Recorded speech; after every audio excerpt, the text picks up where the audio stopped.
저는 며느리를 믿었습니다. 석 달 동안 청소도 해주고 반찬도 갖다 주며 저를 챙겨줬거든요. 창구 직원이 서류를 보더니 갑자기 표정이 굳었어요. 잠시만 기다려주세요. 뭔가 이상했습니다. 직원이 과장을 불렀고 둘이 뭔가 심각하게 이야기했어요. 어머님만 상담실로 오시겠어요? 저도 같이 가야죠. 은지의 목소리가 날카로워졌습니다. 처음 듣는 말투였어요. 가족분은 대기실에 계셔야 합니다. 상담실 문이 닫혔습니다. 과장이 서류를 펼쳐 보였어요. 어르신, 이건 재산관리 상품이 아닙니다. 전 재산명의 이전 동의서예요. 머리를 둔기로 맞은 것 같았습니다. 며느리가 저를 속이고 있었던 거예요. 석 달 동안 준비한 사기였습니다. 저는 올해 72입니다. 남편을 보낸 지 석 달째 되던 날이었어요. 저녁 6시가 넘으면 집이 이렇게 무서운 줄 몰랐습니다. 평생을 함께 살았던 사람이 없으니 집 안 공기마저 달라진 것 같았죠. 냉장고 문 여는 소리, 방문 닫는 소리, 텔레비전 켜는 소리, 전부 제 손으로 내는 소리였습니다. 그 소리들이 텅 빈 거실에 메아리 쳐서 돌아왔어요. 귀가 먹먹해질 정도로 조용했습니다. 남편이 떠나고 나서 처음 맞는 명절이 다가오고 있었어요. 예전에는 제가 아침부터 부엌에서 전을 부치고 나물을 무치느라 정신없었죠. 그런데 이번엔 누굴 위해 음식을 해야 할지 막막했습니다. 아들 민우는 대형 로펌에서 일하는 변호사예요.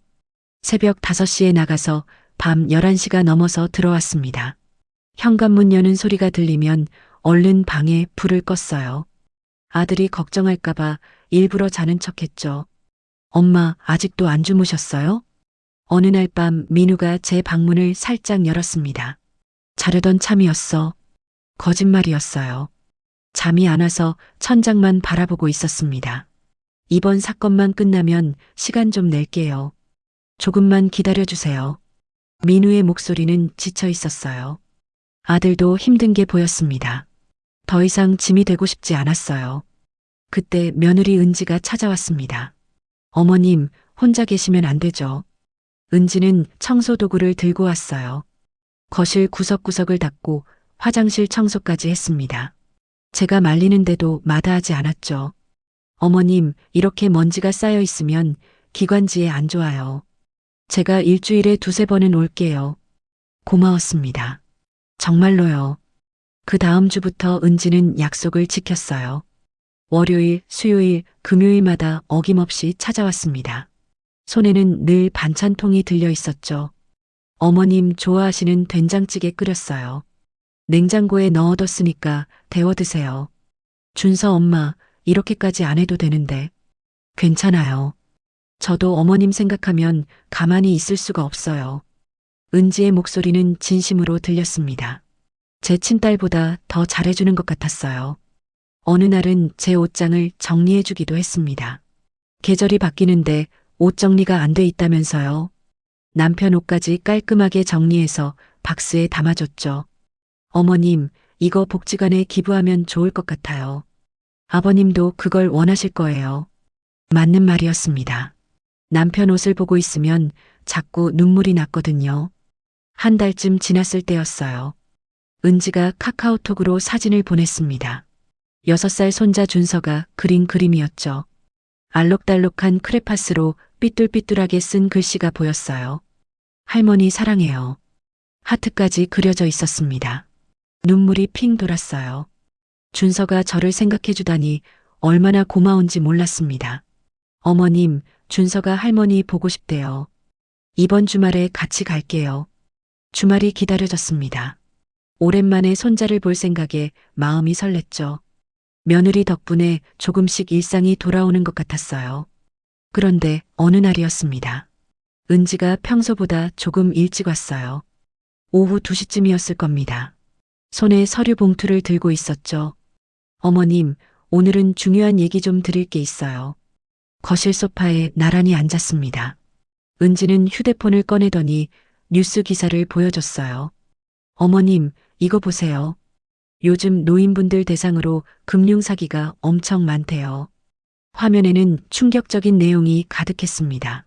70대 할머니가 보이스피싱으로 3억 원을 날렸다는 기사였어요. 경찰관을 사칭한 사기꾼에게 속았다고 했죠. 등골이 오싹했습니다. 저도 혼자 사니까 얼마든지 당할 수 있겠다는 생각이 들었어요. 은행에서도 문자 하나 잘못 눌러서 통장이 텅텅 비는 경우가 많대요. 어머님 혼자 계시니까 제가 걱정이 돼서요. 은지의 목소리에는 진짜 걱정이 묻어났습니다. 그래서 제가 은행 다니는 친구한테 물어봤어요. 어머님처럼 혼자 계신 분들은 재산을 안전하게 관리할 수 있는 상품으로 옮겨놓는 게 좋대요. 그런 게 있어? 네. 복잡한 건 제가 다 알아볼게요. 어머님은 편하게 계세요. 고마운 며느리였습니다. 이런 것까지 신경 써주다니요. 민우한테 물어봐야 하는 거 아니야? 오빠 요즘 너무 바쁘잖아요. 이런 거로 귀찮게 하지 마세요. 제가 다 처리할 수 있어요. 맞는 말이었어요. 민우는 요즘 큰 사건을 맡아서 주말에도 출근했습니다. 이런 일로 아들을 괴롭히고 싶지 않았죠. 내가 뭘 해야 돼? 일단 통장이랑 도장, 신분증만 준비해 주세요. 제가 은행 가서 상담 예약 잡을게요. 그래, 알겠어. 은지는 환하게 웃었습니다. 어머님, 정말 다행이에요. 요즘 같은 세상에 조심해야죠. 제가 꼭 지켜드릴게요. 며느리가 돌아간 후 마음이 한결 가벼워졌어요. 이렇게 챙겨주는 사람이 있다는 게 든든했습니다. 그날 밤 잠자리에 들면서도 생각했죠. 은지가 참 고마운 며느리라고요. 하지만 그때의 저는 몰랐습니다. 그게 시작이었다는 걸요. 며칠 후 은지가 다시 찾아왔습니다. 이번에는 손에 노트북을 들고 있었어요. 평소와 달리 표정이 진지했죠. 어머님, 제가 은행 상담 예약 잡았어요. 다음 주 화요일 오전 10시요. 벌써? 네. 요즘 예약이 밀려서 일찍 잡아야 한대요. 괜찮으시죠? 고개를 끄덕였습니다. 며느리가 알아서 해주니 편했어요. 은지는 노트북을 열더니 화면을 보여줬습니다. 여러 가지 그래프와 표가 가득했죠. 무슨 내용인지 하나도 이해할 수 없었어요. 어머님, 이게 요즘 금융사기 통계래요. 작년 한 해만 70대 이상 피해액이 500억이 넘었대요. 숫자를 듣는 순간 가슴이 철렁했습니다. 그 중에서 절반 이상이 가족이나 지인한테 당한 거래요. 믿는 사람한테 당하는 거죠. 은지의 말을 듣고 있자니 두려워졌어요. 저도 모르는 사이에 누군가 제 재산을 노리고 있을지 몰랐죠. 그래서 어머님 같은 경우는 신탁이나 안전금고 서비스로 옮기는 게 제일 좋대요. 제 친구가 은행에서 10년 넘게 일했는데 그렇게 하래요. 그게 뭔데? 쉽게 말하면 은행에서 어머님 재산을 안전하게 보관해 주는 거예요. 함부로 못 건드리게요. 어머님 혼자서는 절대 당할 일 없게 만드는 거죠. 그 말을 듣고 안심이 됐습니다. 은지가 이렇게까지 생각해 줄 줄은 몰랐어요. 근데 복잡한 거 아니야? 아니에요. 제가 다 준비해 놨어요. 어머님은 은행 가서 확인만 하시면 돼요. 은지는 가방에서 서류 뭉치를 꺼냈습니다. A사 용지가 20장도 넘어 보였죠. 이게 필요한 서류예요. 제가 미리 작성해 뒀으니까 어머님은 여기 빨간 표시된 데만 서명하시면 돼요. 서류를 펼쳐보니 빼곡하게 글자가 적혀 있었어요. 한자도 많고 어려운 용어들 뿐이었습니다. 읽으려고 했지만 눈이 침침해서 제대로 보이지도 않았죠. 이거 다 읽어야 돼? 아니에요. 전문 용어라서 어려워요. 제가 간단하게 설명해 드릴게요. 은지는 첫 페이지를 가리켰습니다. 여기는 어머님 인적사항이고요. 여기는 현재 보유하신 예금 내역이에요. 제가 조사해 봤는데 세 군데 은행에 나눠서 있으시더라고요. 그래, 남편이 그렇게 해놨어. 맞아요. 그런데 요즘은 이렇게 분산되어 있으면 관리가 안 돼요. 한 군데로 모아야 안전하대요. 말이 맞는 것 같았습니다. 저도 은행이 여러 곳이라 헷갈렸거든요. 일주일 뒤였어요. 은지가 오전 9시에 전화를 걸어왔습니다. 어머님, 내일 은행 가는 거 잊지 않으셨죠? 아, 그래. 기억하고 있어. 준비물 챙기셨어요? 도장이랑 신분증, 통장 다 있으시죠? 응, 다 꺼내놨어. 어머님, 혹시 통장 비밀번호 아세요? 갑자기 비밀번호를 물어보니 조금 당황스러웠습니다. 왜? 그것까지 필요해? 은행에서 본인 확인할 때 물어볼 수도 있어요. 미리 준비하시는 게 좋아요. 알았어. 사실 비밀번호가 잘 기억나지 않았어요. 남편이 만든 건데 숫자 6자리였죠. 핸드폰 메모장에 적어뒀던 것 같은데 어디 있는지 모르겠더라고요. 어머님 찾으시면 저한테 카톡으로 보내주세요. 제가 메모해 둘게요. 그래야 돼? 네. 은행 가서 헤매면 시간 오래 걸려요. 미리 준비하면 30분이면 끝나요. 며느리 말대로 하는 게 나을 것 같았습니다. 저 혼자서는 은행 업무를 잘 모르니까요. 그날 저녁 서랍을 뒤지다가 남편 수첩을 발견했어요. 거기에 비밀번호가 적혀 있었습니다. 은지한테 카카오톡으로 보냈죠. 어머님 고생하셨어요. 내일 제가 9시 반에 모시러 갈게요. 다음 날 아침이었습니다. 은지는 약속 시간보다 10분 일찍 도착했어요. 평소보다 화장을 진하게 하고 정장을 입고 있었죠. 어머님, 준비 다 하셨어요? 응, 다 챙겼어. 은지는 제 가방을 열어봤습니다. 도장, 신분증, 통장을 하나씩 확인했어요. 완벽하네요. 그럼 출발할까요? 차를 타고 가면서 은지가 말했습니다. 어머님, 은행 가시면 직원이 이것저것 물어볼 거예요. 그때 당황하지 마시고 제 말대로만 하시면 돼요. 무슨 말? 서류가 맞냐고 물어보면 네 하시고요. 본인이 직접 하시는 거냐고 물어보면 네 하시면 돼요. 간단하죠? 뭔가 이상했습니다.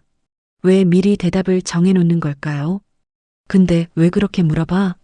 요즘 규정이 까다로워졌어요. 노인분들 보호한답시고 절차가 복잡해졌대요. 괜히 이상하게 대답하시면 시간만 오래 걸려요. 그럴 수도 있겠다 싶었습니다.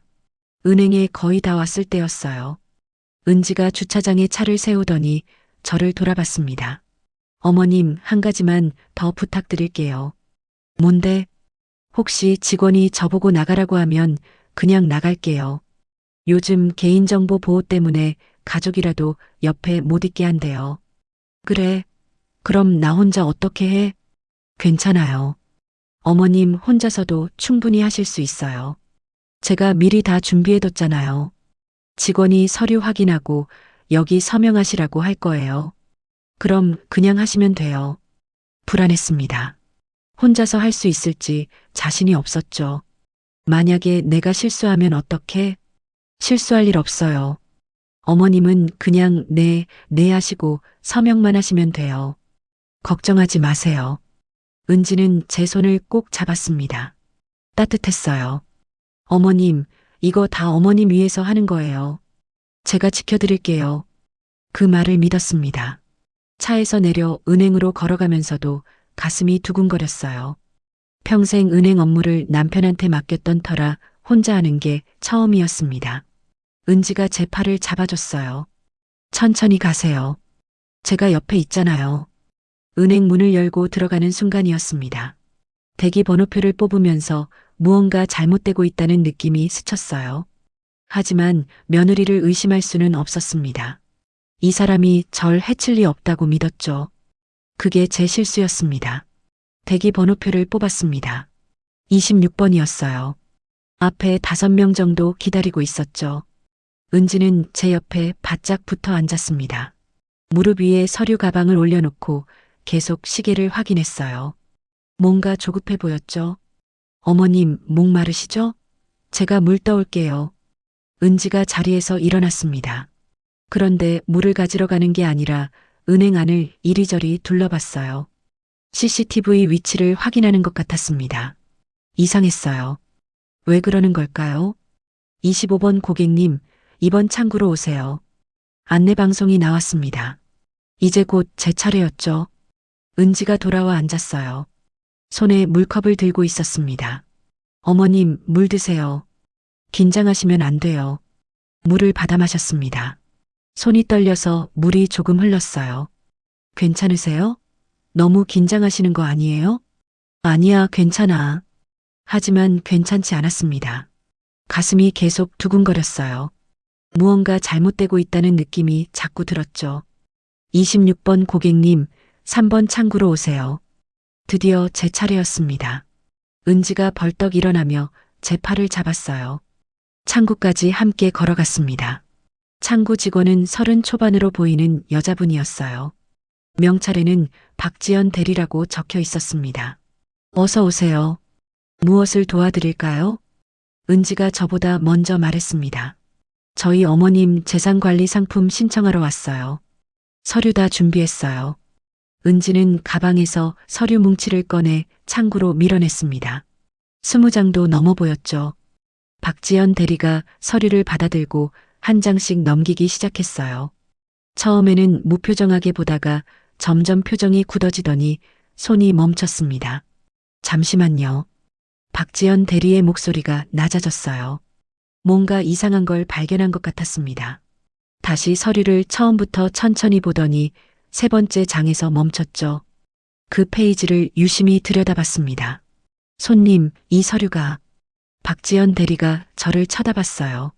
눈빛이 심각했습니다. 과장님께 확인 좀 받아야 할 것 같아요. 잠시만 기다려주세요. 뭐가 문제인데요? 서류 다 맞는데요? 은지의 목소리가 갑자기 날카로워졌습니다. 평소와 전혀 다른 말투였어요. 처음 듣는 목소리였죠. 고액 거래는 규정상 관리자 확인이 필요합니다. 박지연 대리는 자리에서 일어나 안쪽으로 들어갔습니다.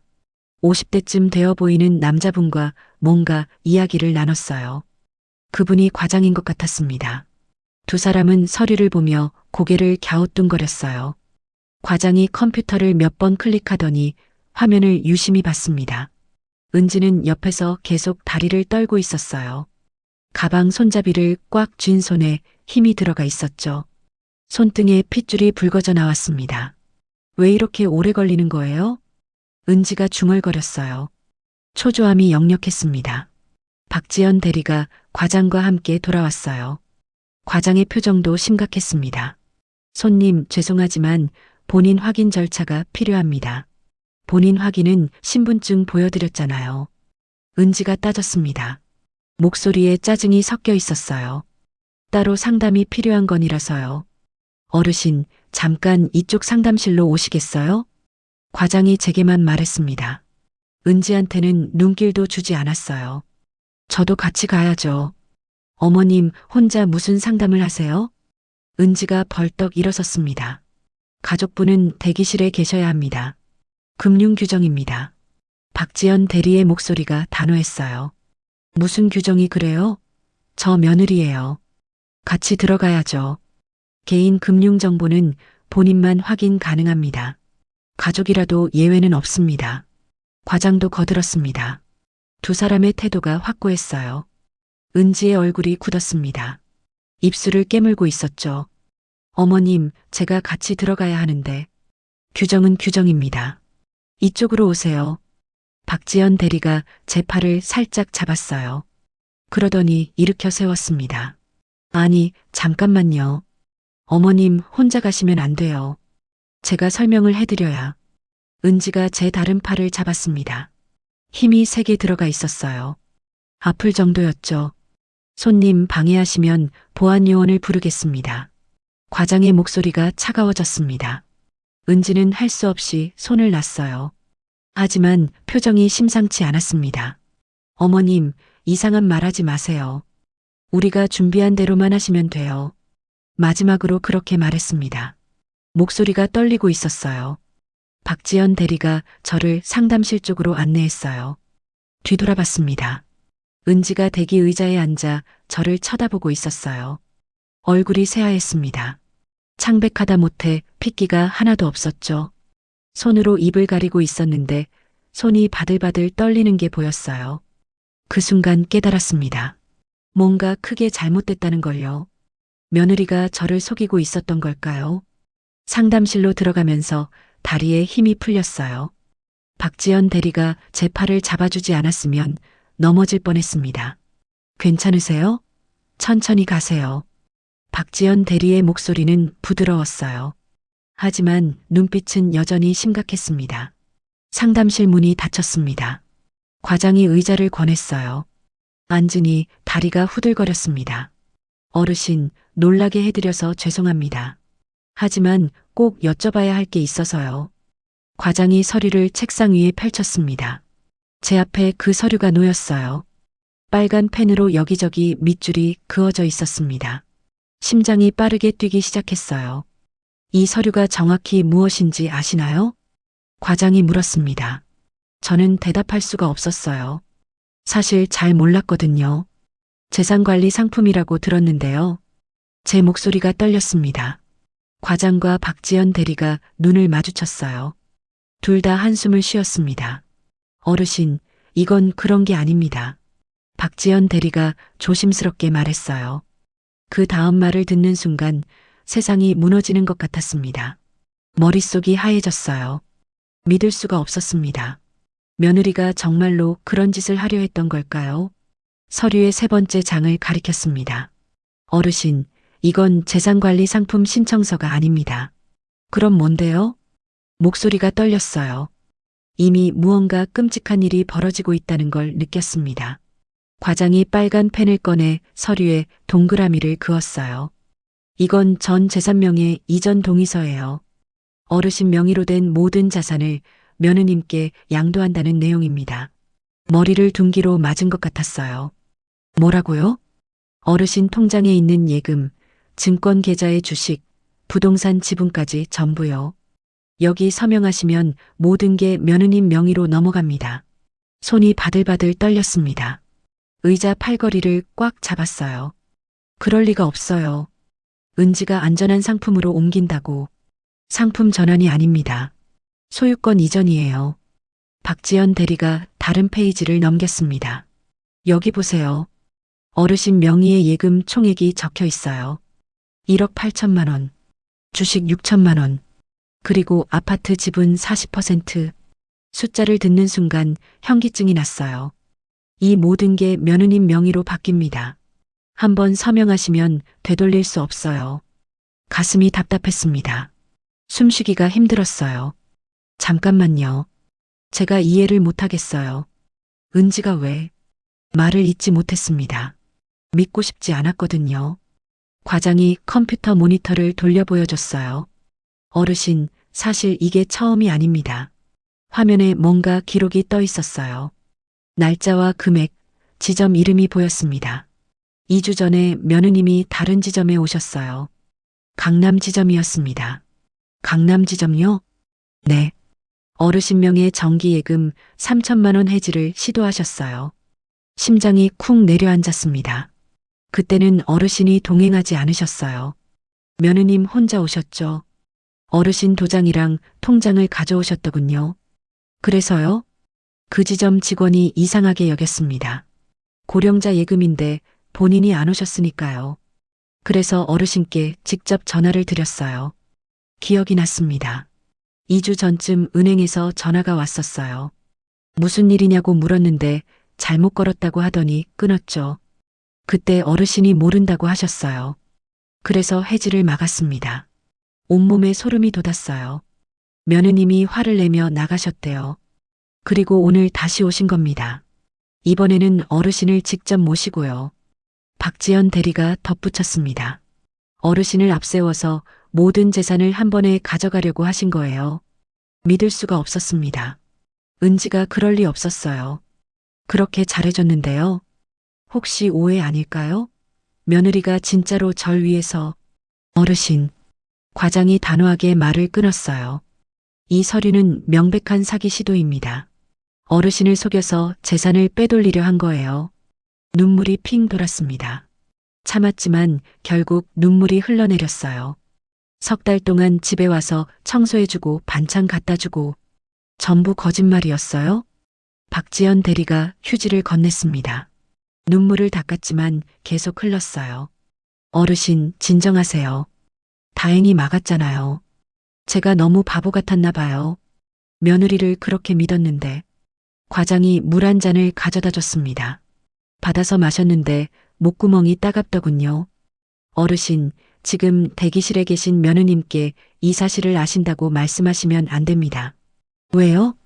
증거 인멸할 수 있어요. 그리고 다른 방법으로 다시 시도할 수도 있고요. 맞는 말이었습니다. 아드님께 연락하세요.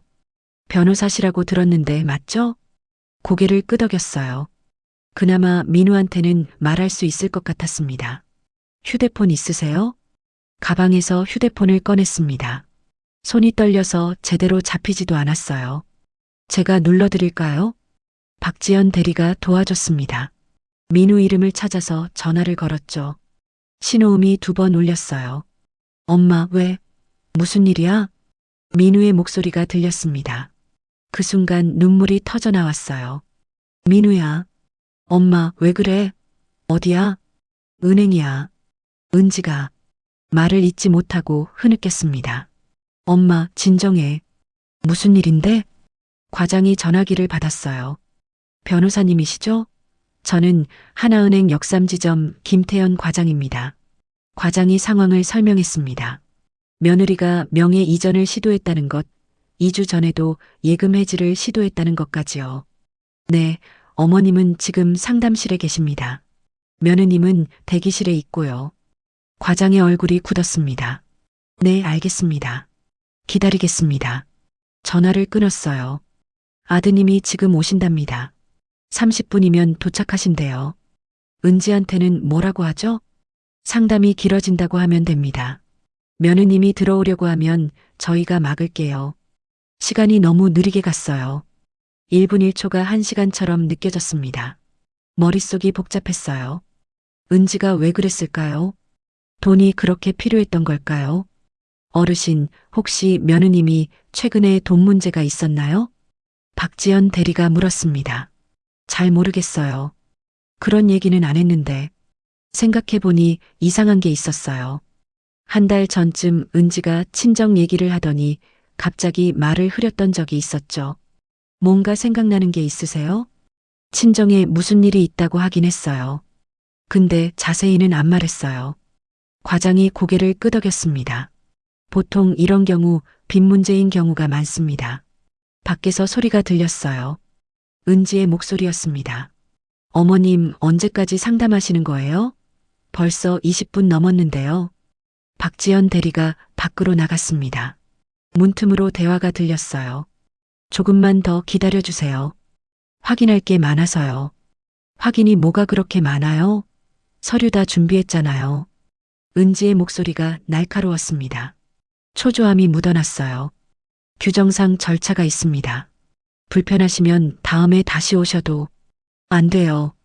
오늘 꼭 처리해야 한다고요. 왜 그렇게 급한 걸까요? 뭔가 쫓기고 있는 것 같았습니다. 10분쯤 더 지났을 때 밖이 시끄러워졌어요. 민우야. 아들 목소리가 들렸습니다. 민우가 도착한 거예요. 상담실 문이 열렸어요. 민우가 들어왔습니다. 엄마, 괜찮아? 민우가 제 손을 잡았어요. 손이 따뜻했습니다. 이게 무슨 일이야, 진짜. 민우의 얼굴은 차갑게 굳어 있었어요. 처음 보는 표정이었습니다. 변호사님, 여기 서류 보시겠습니까? 과장이 서류를 건넸어요. 민우가 빠르게 훑어봤습니다. 이건 명예 이전 동의서잖아요. 네, 맞습니다. 민우의 손이 서류를 쥐며 구겨졌어요. 이를 악물고 있었습니다. 2주 전 시도건도 보여드릴까요? 보여주세요. 과장이 컴퓨터 화면을 보여줬어요. 민우가 기록을 확인했습니다. 완전히 계획적이네요. 민우의 목소리는 차가웠어요. 분노가 느껴졌습니다. 지금 저 사람 어디 있어요? 대기실에 있습니다. 좋아요. 지금 당장 우리 로펌으로 데려가겠습니다. 민우가 일어서며 말했어요. 복수가 시작되는 순간이었습니다.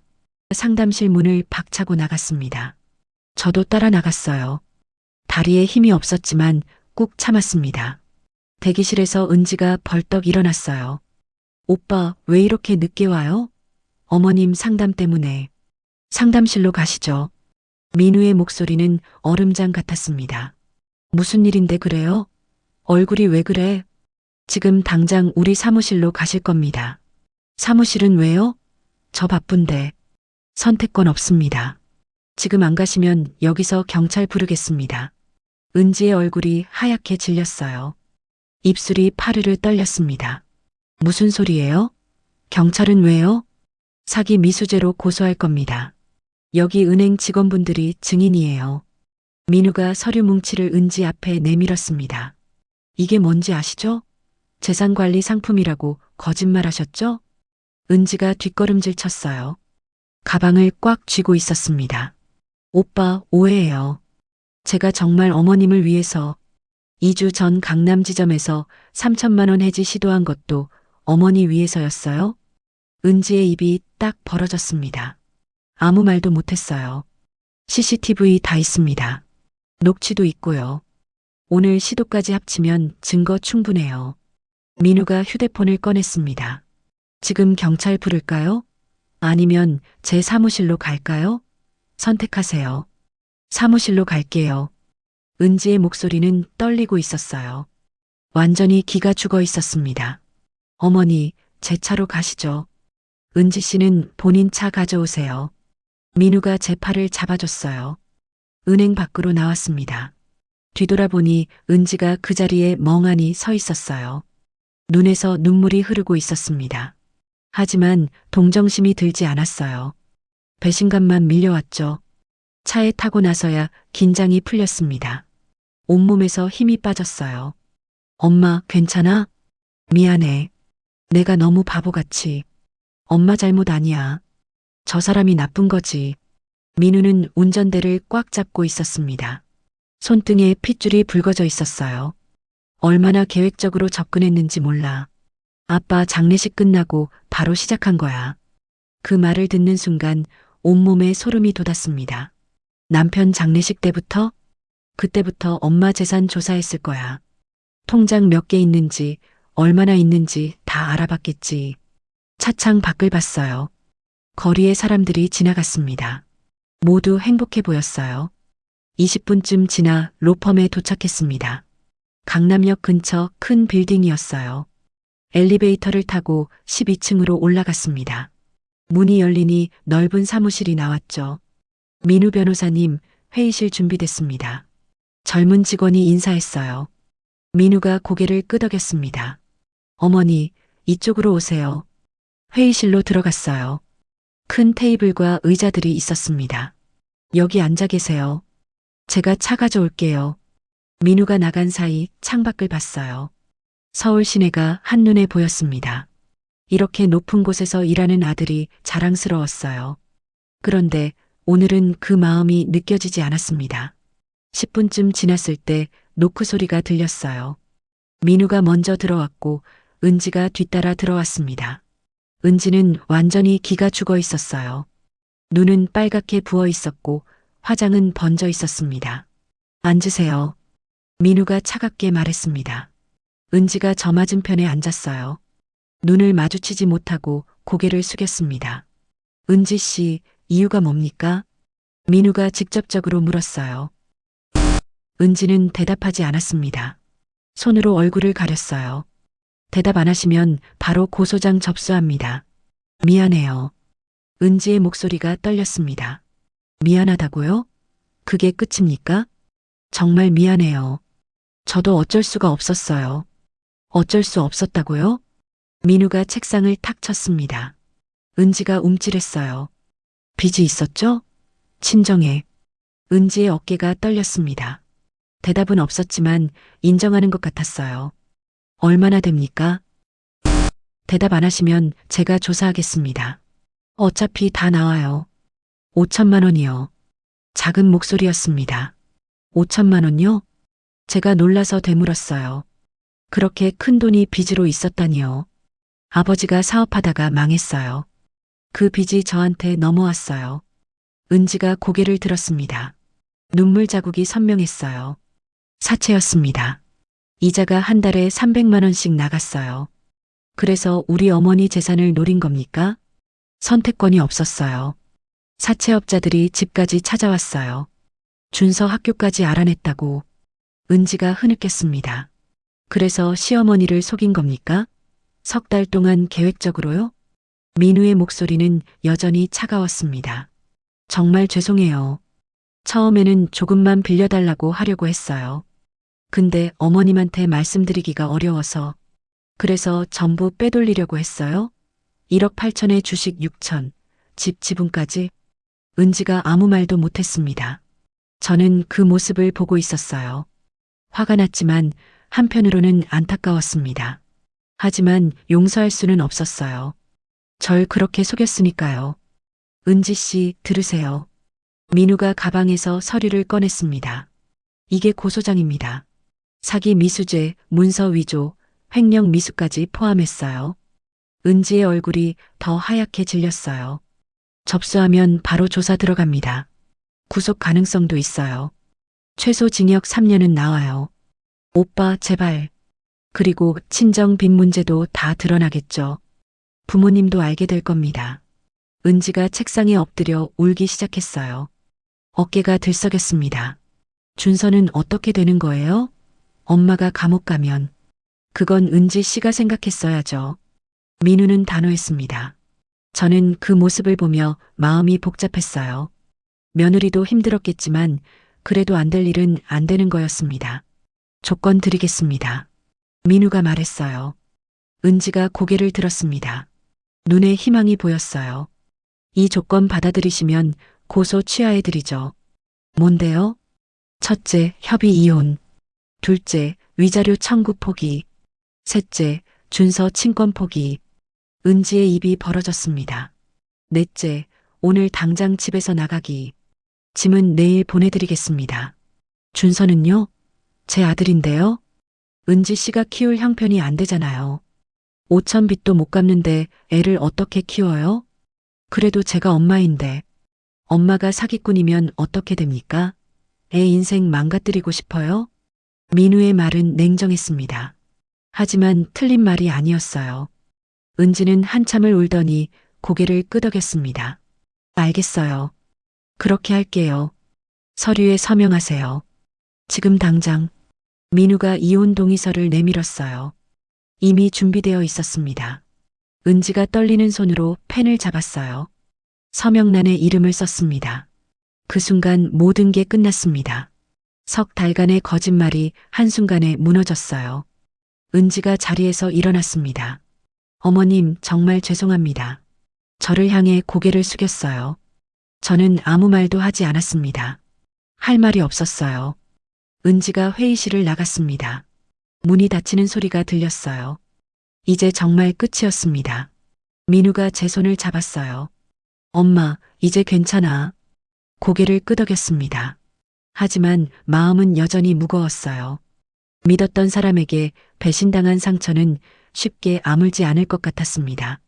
은지가 집을 나간 그날 밤 민우가 저를 데리러 왔어요. 며느리 없는 집에서 혼자 있기 힘들 것 같아서였죠. 엄마, 당분간 우리 집에서 지내세요. 거절하지 않았습니다. 정말로 혼자 있고 싶지 않았거든요. 손자 준서는 엄마가 어디 갔는지 계속 물었어요. 할머니, 엄마 언제 와? 가슴이 아팠습니다. 이 아이는 아무 잘못이 없는데요. 엄마는 조금 바빠서 못 와. 할머니랑 아빠랑 있자. 준서는 고개를 끄덕이며 제 품에 안겼어요. 따뜻했습니다. 사흘째 되던 날 민우가 은행 서류를 들고 왔어요. 엄마, 이거 보세요. 거실 테이블에 앉아 서류를 펼쳤습니다. 어머니 재산 전부 신탁으로 묶었어요. 이제는 제 동의 없이 아무도 못 건드려요. 신탁이 뭔데? 쉽게 말하면 은행에서 재산을 관리해 주는 거예요. 어머니가 쓰실 돈은 매달 통장으로 들어가고요. 큰 돈은 제가 확인해야 나가요. 내가 그렇게 번거로운 일을. 번거로운 게 아니에요. 이제 누구도 엄마 재산 노릴 수 없어요. 민우의 목소리는 확고했습니다. 그리고 이것도 보세요. 다른 봉투를 꺼냈어요. 법무법인 로고가 찍혀 있었습니다. 이게 뭔데? 은지 친정에 보낸 내용 증명이에요. 친정에요? 왜요? 엄마, 기억 안 나세요? 작년에 은지가 친정 아버지 병원비 좀 도와달라고 해서 500만 원 드렸잖아요. 기억났습니다. 은지가 눈물을 흘리며 부탁했었죠. 아버지가 아프다고요. 그래, 줬지. 그거 받으라고 독촉장 보냈어요. 일주일 안에 안 갚으면 소송 들어간다고요. 민우야, 그렇게까지 해야 돼? 해야죠. 저 사람들도 공범이에요. 공범이라니? 은지 혼자 생각해낸 게 아니에요. 친정 식구들이 다 알고 있었을 거예요. 어쩌면 시킨 것일 수도 있고요. 생각해보니 그럴 수도 있었어요. 5천만 원이나 되는 빚을 며느리 혼자 감당할 수 있었을까요? 그리고 한 가지 더요. 민우가 휴대폰을 꺼냈습니다. 녹음 파일을 재생했어요. 여보세요? 김 사장님이시죠? 민우의 목소리였습니다. 네, 누구세요? 남자 목소리가 들렸어요. 거친 목소리였습니다. 저는 변호사 조민우입니다. 박은지 씨 관련해서 전화드렸어요. 박은지요? 아, 그 빚쟁이. 사채업자였습니다. 네, 그분 말인데요. 시어머니 재산 사기 치려다가 걸렸어요. 은행에서요. 뭐라고요? 경찰 조사 들어갈 예정이고요. 곧 구속될 겁니다. 참고하세요. 아니, 그럼 내 돈은 어떻게 되는 거예요? 그건 제가 알 바 아니죠. 그냥 알려드리는 거예요. 통화가 끊어졌습니다. 민우야, 이게 뭐야? 사채업자한테 전화했어요. 은지가 범죄자 될 거라고 알려준 거죠. 왜 그런 짓을? 사채업자들끼리 소문 퍼져요. 은지가 사기꾼이라는 소문이요. 그럼 어디 가서도 돈 못 빌려요. 그렇게까지 해야 돼? 해야죠. 저 사람이 다시 누굴 속일 수도 있잖아요. 미리 막는 거예요. 민우의 눈빛은 차가웠습니다. 복수하는 거였어요. 그리고 친정 식구들한테도 다 알려질 거예요. 딸이 시어머니한테 사기치려다 걸렸다고요. 은지는 이제 어디 가서 고개도 못 들 겁니다. 친정에서도 손가락질 받을 거고요. 씁쓸했어요. 하지만 잘못한 건 은지니까요. 엄마, 후회하지 마세요. 이게 맞는 거예요. 알아. 내 말이 맞아. 그날 저녁 민우가 은지 친정에서 전화가 왔다고 했어요. 뭐래? 욕하더라고요. 며느리를 이렇게 몰아붙이냐고요. 뭐라고 했어? 그럼 사기는 쳐도 되냐고 했죠. 전화 끊었어요. 며칠 후 민우가 또 소식을 가져왔습니다. 엄마, 은지 친정에서 500만 원 보냈대요. 진짜? 네. 안 갚으면 소송 들어간다고 하니까 바로 보냈더라고요. 그 돈이 어디 있었대? 급하게 모은 것 같아요. 친척들한테 빌렸을 거예요. 은지 가족도 이제 힘들어질 겁니다. 친척들한테까지 소문났을 테니까요. 그리고 사채업자들이 은지 친정 집까지 찾아갔대요. 정말요? 네. 딸 때문에 부모가 고생하는 거죠. 뭐? 인과응보였습니다. 나쁜 짓을 하면 대가를 치르는 거죠. 일주일이 더 지났어요. 어느 날 민우가 은지 근황을 알려줬습니다. 엄마, 은지가 고시원에 산대요. 고시원요? 네. 갈 데가 없으니까요. 친정도 안 받아준대요. 친정에서 왜요? 집에 사채업자들이 찾아오니까 부모가 쫓아냈대요. 마음 한구석이 아팠습니다. 그래도 며느리였는데요. 하지만 동정심은 들지 않았어요. 스스로 자초한 일이니까요. 일자리도 구하기 힘들 거예요. 사기 전과가 붙으면요. 전과가 붙어? 고소는 취하했지만 기록은 남아요. 은행권에서는 취업 못해요. 은지의 인생이 망가진 거였습니다. 자기가 저지른 일 때문에요. 그날 밤 잠자리에 누워 생각했어요. 석 달 동안 속았다는 게 아직도 믿기지 않았습니다. 그렇게 잘해주던 며느리가 저를 이용한 거였어요. 하지만 한편으로는 다행이었어요. 은행에서 막지 못했으면 전 재산을 잃었을 테니까요. 그리고 민우가 있어서 정말 다행이었습니다. 아들이 제대로 복수해줬으니까요. 다음 날 아침이었어요. 민우가 출근 준비를 하면서 말했습니다. 엄마, 오늘 집에 가셔도 괜찮으시겠어요? 응, 이제 괜찮을 것 같아. 제가 주말마다 갈게요. 준서도 데리고요. 그래, 알았어. 집으로 돌아왔습니다. 한 달 만이었어요. 현관문을 열고 들어가니 조용했어요. 하지만 예전처럼 무섭지는 않았습니다. 거실을 돌아봤어요. 은지가 청소해주던 기억이 났습니다. 이제는 그런 일 없겠죠. 혼자 청소를 시작했어요. 걸레질을 하고 먼지를 닦았습니다. 힘들었지만 괜찮았어요. 제 손으로 하니까 더 마음이 편했습니다. 냉장고를 열었어요.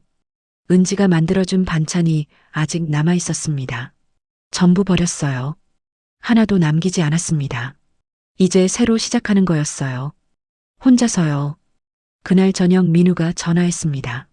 엄마, 괜찮아요? 응, 괜찮아. 외로우시면 언제든 전화하세요. 알았어. 걱정하지 마. 전화를 끊고 창밖을 봤어요. 해가 지고 있었습니다. 힘들었던 시간이었지만 이제 끝났어요. 그리고 제대로 복수도 했죠. 은지는 평생 이 일을 후회하며 살 겁니다. 저는 이제 다시 일어설 거예요. 더 조심하면서요. 2번 다시 속지 않을 겁니다. 의미. 한 달이 지났습니다. 혼자 사는 게 익숙해졌어요. 아침에 일어나 창문을 열고 커피를 내렸습니다. 조용했지만 평화로웠죠. 어느 날 구청에서 전화가 왔어요. 어르신, 노인복지관 담당자입니다. 네, 무슨 일이세요? 어르신께서 최근에 금융사기를 당할 뻔하셨다고 들었습니다. 누가 알려준 걸까요? 아마 민우가 그랬나 봅니다. 네, 그런 일이 있었어요. 혹시 그 경험을 다른 어르신들께 나눠주실 수 있으실까요? 요즘 노인 대상 금융사기가 너무 많아서요. 잠시 망설였습니다. 제 창피한 일을 남들 앞에서 말해야 하는 거잖아요. 제가 그런 걸 할 수 있을까요? 어르신의 경험이 다른 분들께 큰 도움이 될 겁니다. 생각해 보시고 연락 주세요. 전화를 끊고 한참을 생각했어요. 그날 저녁 민우가 저녁을 먹으러 왔습니다. 엄마, 복지관에서 연락 왔다면서요? 내가 말한 거야? 네. 엄마 경험이 다른 어르신들한테 도움 될 것 같아서요. 내가 그런 걸 할 수 있을까? 왜 못해요? 엄마가 직접 겪은 일인데요. 민우의 말이 맞았습니다. 제가 당한 일을 말하면 다른 분들은 조심할 수 있겠죠. 한번 해볼게. 다음 날 복지관에 전화했어요. 일주일 후 첫 강의가 잡혔습니다. 강의 전날 밤 잠이 안 왔어요. 무슨 말을 해야 할지 종이에 적어봤습니다. 지우고 다시 쓰고를 반복했죠. 당일 아침이었어요. 민우가 준서와 함께 왔습니다. 할머니, 화이팅! 준서가 주먹을 쥐어 보였어요. 웃음이 나왔습니다. 엄마, 잘하실 거예요. 그냥 솔직하게 말씀하시면 돼요. 복지관에 도착했어요. 생각보다 많은 어르신들이 모여 있었습니다. 20명은 넘어 보였어요. 어서 오세요. 저는 복지관 사회복지사 김민지입니다. 젊은 여자분이 반갑게 맞아줬어요. 긴장되시죠? 괜찮아요. 편하게 하시면 됩니다. 강의실로 들어갔어요. 어르신들이 일제히 저를 봤습니다. 다리가 후들거렸죠.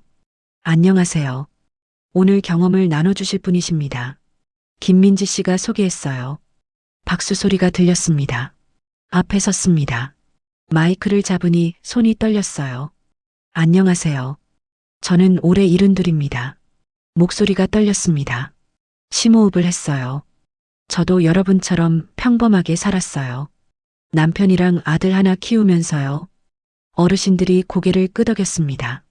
근데 남편이 세상을 떠나고 나서 힘들었어요. 혼자 남겨지니까요.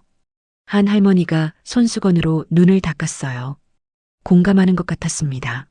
그때 며느리가 저를 많이 도와줬어요. 청소도 해주고 반찬도 갖다 주고요. 효부네요. 누군가 말했습니다. 그렇게 생각했어요. 저도요. 잠시 멈췄습니다. 다음 말이 힘들었어요. 근데 그게 전부 거짓이었어요. 제 재산을 노리고 접근한 거였습니다. 강의실이 조용해졌어요. 모두 숨을 죽이고 들었습니다. 며느리가 재산관리 상품으로 옮기자고 했어요. 안전하게 보관한다고요. 저는 믿었죠. 제 목소리가 떨렸습니다. 그때 일이 떠올랐어요. 은행에 갔는데 직원분이 이상하게 여겼어요. 서류를 자세히 보시더니 과장님을 부르셨죠. 어르신들이 더 가까이 다가왔어요. 알고 보니 그 서류는 제 전 재산을 며느리 명의로 넘기는 거였어요. 제가 서명했으면 모든 게 며느리 거였습니다. 세상에. 여기저기서 탄식이 나왔어요. 2억이 넘는 돈이었어요. 집 지분까지 합치면요. 한 할아버지가 손을 들었습니다. 그래서 어떻게 됐어요? 은행 직원분들이 막아주셨어요. 그리고 제 아들이 변호사라서 법적으로 처리했고요. 며느리는요? 이혼했어요. 지금은 어디 있는지도 몰라요. 강의실이 술렁였습니다. 여러분, 제가 말씀드리고 싶은 건 이거예요. 마이크를 꽉 잡았습니다. 아무리 가까운 사람이라도 통장이랑 도장은 본인이 관리하세요. 절대 맡기면 안 됩니다. 어르신들이 고개를 끄덕였어요. 그리고 은행 갈 때는 혼자 가시거나 직원분한테 먼저 확인 부탁하세요. 부끄러운 게 아니에요. 한 할머니가 손을 들었습니다. 근데 우리 아들이 통장 달라는데 어떻게 거절해요? 이렇게 말하세요. 은행에서 본인만 관리하라고 했다고요. 규정이 바뀌었다고요. 그래도 되나요? 네. 실제로 규정이 강화됐어요. 그렇게 말하시면 돼요. 강의가 1시간 넘게 이어졌습니다. 질문도 많이 나왔어요. 끝나고 나니 어르신들이 다가왔습니다. 고맙습니다. 덕분에 조심하게 됐어요. 저도 사위가 자꾸 통장 달라는데 이제 안 줄 거예요. 한 할머니가 제 손을 꽉 잡았어요. 선생님 덕분에 큰 걸 배웠어요. 우리 딸한테 속을 뻔했거든요. 딸한테요? 네. 빚이 있나 봐요. 자, 돈 달라고 해서요. 다들 비슷한 고민이 있었어요. 자식들한테 재산을 빼앗길까봐 두려워했습니다. 집에 돌아오는 길이었어요. 가슴이 뿌듯했습니다. 제 경험이 다른 분들한테 도움이 됐어요. 그날 저녁 민우가 전화했습니다. 엄마 어땠어요? 좋았어. 다들 고맙다고 하더라. 다행이네요. 또 해보시겠어요? 응, 해볼게. 그 후로 한 달에 2번씩 복지관에 갔어요. 매번 새로운 어르신들이 왔습니다. 강의를 하면서 저도 변했어요. 더 자신감이 생겼고 사람들을 만나는 게 즐거워졌죠. 어느 날 한 할아버지가 다가왔습니다. 선생님, 덕분에 아들 사기 막았어요. 정말요? 네. 아들이 제 집을 담보로 대출받으려고 했어요. 근데 선생님 말씀 듣고 은행에 가서 물어봤더니 사기더라고요. 눈물이 날 뻔했어요. 제가 누군가를 도왔다는 게 믿기지 않았습니다. 석 달이 지났어요. 어느 토요일 오후였습니다. 민우가 준서와 함께 왔어요. 엄마, 준서가 할머니 보고 싶대요. 우리 손주, 할머니도 보고 싶었어. 준서를 안았습니다. 무거워진 게 느껴졌어요. 할머니, 유치원에서 상 받았어요. 정말? 우리 준서 대단하네. 거실 바닥에 앉아 준서랑 놀았어요. 레고를 쌓고 그림책을 읽어줬습니다. 민우는 부엌에서 저녁을 준비했어요. 예전에는 며느리가 하던 일이었죠. 엄마 밥 됐어. 셋이서 식탁에 둘러앉았습니다. 따뜻한 저녁이었어요. 엄마, 요즘 어때요? 좋아. 바쁘니까 외롭지도 않고. 복지관 일 재밌으세요? 응. 사람들이 고맙다고 할 때마다 뿌듯해. 민우가 웃었습니다. 엄마 요즘 표정이 많이 밝아지셨어요. 그래. 네. 예전보다 훨씬 좋아 보여요. 저녁을 먹고 설거지를 하는데 창밖을 봤어요. 해가 지고 있었습니다. 노을이 아름다웠어요. 예전에는 혼자 보던 풍경이었죠. 외롭고 무서웠습니다. 하지만 이제는 달랐어요. 같은 풍경이지만 다르게 보였습니다. 힘든 시간을 겪었지만 이겨냈어요. 그리고 새로운 의미를 찾았습니다. 이제 저는 혼자가 아니었어요. 복지관에 어르신들이 있었고 민우와 준서가 있었습니다. 무엇보다 제 자신이 있었어요. 속았던 일은 아팠지만 그 덕분에 더 강해졌습니다. 다음 주 화요일에도 복지관에 갈 거예요. 또 새로운 어르신들을 만나겠죠. 제 이야기를 듣고 조심하게 될 겁니다. 그게 바로 제가 할 수 있는 일이에요. 누군가를 돕는 일이요. 남편이 떠나고 혼자 남겨졌을 때는 막막했어요. 며느리한테 속았을 때는 세상이 무너지는 것 같았죠. 하지만 지금은 괜찮습니다. 아니, 괜찮은 정도가 아니에요. 행복합니다. 진짜 가족이 누군지 알았고 제가 할 수 있는 일을 찾았으니까요. 72의 나이에 새로운 삶을 시작했습니다. 늦지 않았어요. 아직 할 수 있는 게 많았습니다. 그날 밤 잠자리에 누워 생각했어요. 내일도 좋은 하루가 될 거라고요. 그리고 정말 그랬습니다.